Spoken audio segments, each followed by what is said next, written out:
Hi and welcome to baby's first week. This is day 2. Day 1 will come in the form of my birth story, which I will upload. So once it's uploaded, I'll put a link up there so you are able to click through and look at my birth story. But we're starting these diaries on day 2. And the reason I wanted to do it really was just to show what a first week with a newborn baby is like, because I know that I, as a first time mum especially, wanted to see, was my baby normal, what's the sort of the processes that you go through emotion wise, and the midwife visits and things like that. So I really just wanted to document it for my own sake, but also just in case it helps anyone with their first week with their baby as well. So yeah, day 2, he was born yesterday in the morning at 6:30 in the morning. So his first day was also his birthday, which compared to my others that were born sort of in the middle of the night, and so their first day was actually their second day, if you see what I mean. So but his first day, you'll see as part of the birth story in his first day. So today I am a little bit of a zombie, so if I waffle I apologise because I'm just so tired. Pretty much besides about 4 hours sleep and a half an hour nap, I've been awake for about 48 hours at the moment, because my labour started in the middle of the night. So I'm struggling. I'm struggling today. Last night, his first night at home with us, he barely slept at all. He slept from I think 5 in the afternoon until about 8 when I woke him up for a feed, and then he didn't stop feeding then until about midnight. So yeah, about a 4-hour, literally from boob to boob to boob to boob. He just kept feeding and feeding, and I thought I was going to go insane. It just got to the point where I was broken. I mean, I'd already been awake for, I don't even know how many hours by that point. I'd already been awake, so I tried a dummy. He didn't want that. Luckily we had one that we'd been given as part of a nappy cake, and he wasn't interested. I tried white noise, and in the end I just gave in and I let him feed and fall asleep. As I was lying down, he slept next to me, which I then obviously couldn't really sleep because I was paranoid that he was gonna either on one side roll in, be squashed by Mr. F, or on the other side fall out of bed. He didn't fall out of bed or get squashed, so that's brilliant. But yeah, it meant that I wasn't really asleep because I was just paranoid about him being harmed. And then about 3 o'clock this morning, I woke up and I thought, oh, I'll just try him. So I put him down in his hammock. We've got a Poco baby, I don't really know how it's pronounced, hammock, which I'll put a link if you're interested. It's really good if you've got a refluxy baby, which he's already showing signs of reflux, which makes me want to scream actually, because he doesn't like laying down flat, and he's already been sick a little bit, even though it's just the colostrum.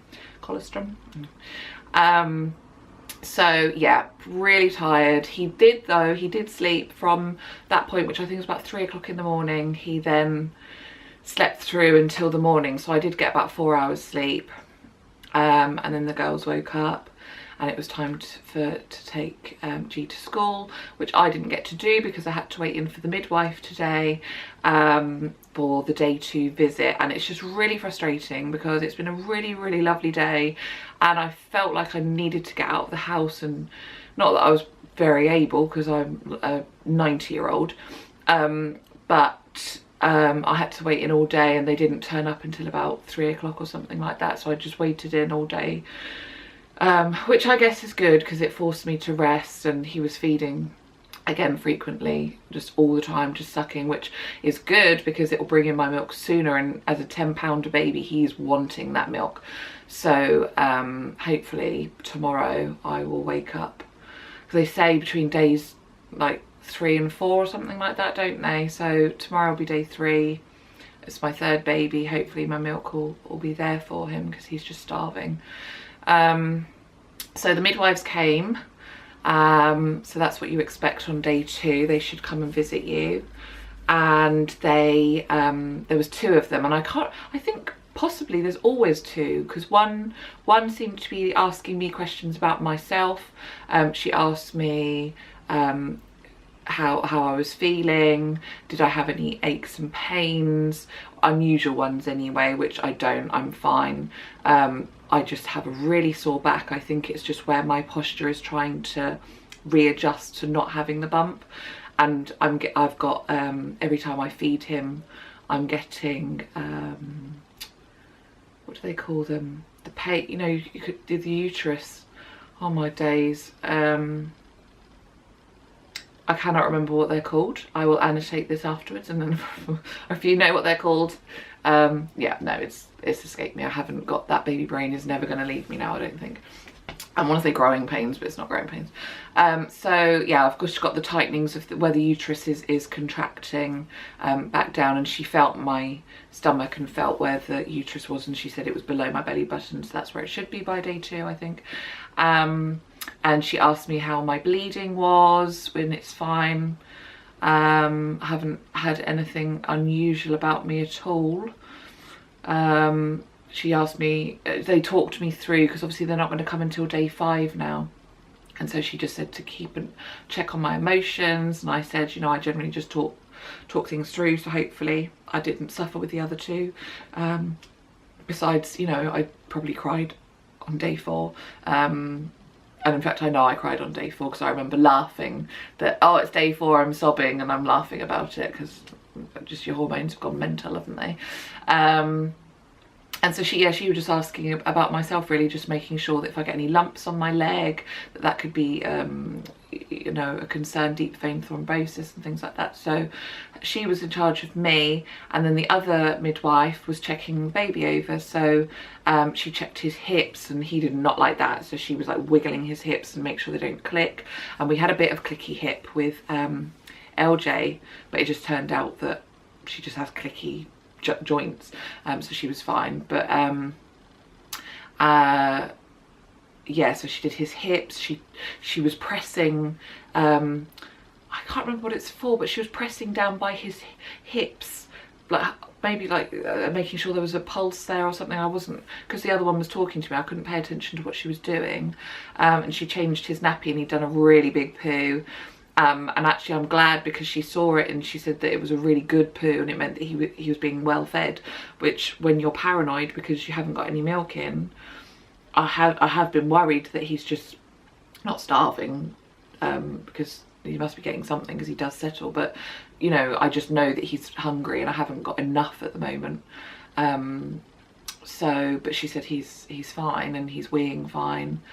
And she was really pleased with him, and she said he was really strong. I mean, he lifted his head today, and that's day 2, and he's lifting his head already. So but he's like a 3-month-old baby at the moment, you know. It's crazy. He's just this big bruiser. 10 pounds compared to my little 6-pounder, and my 8-pounder is come as quite a shock. So yeah, they came, and they won't come. Someone's going to come back tomorrow, because she forgot to bring her tool to look in his eyes. So someone's got to come back tomorrow, but I've told them I need to know when you're coming, so that I can just get on with my day. I don't want to just sit around. I want to take LJ to, not LJ, I want to take G to school, so I don't want to just stay in and waste another day. So they're going to ring me apparently tomorrow and give me a time.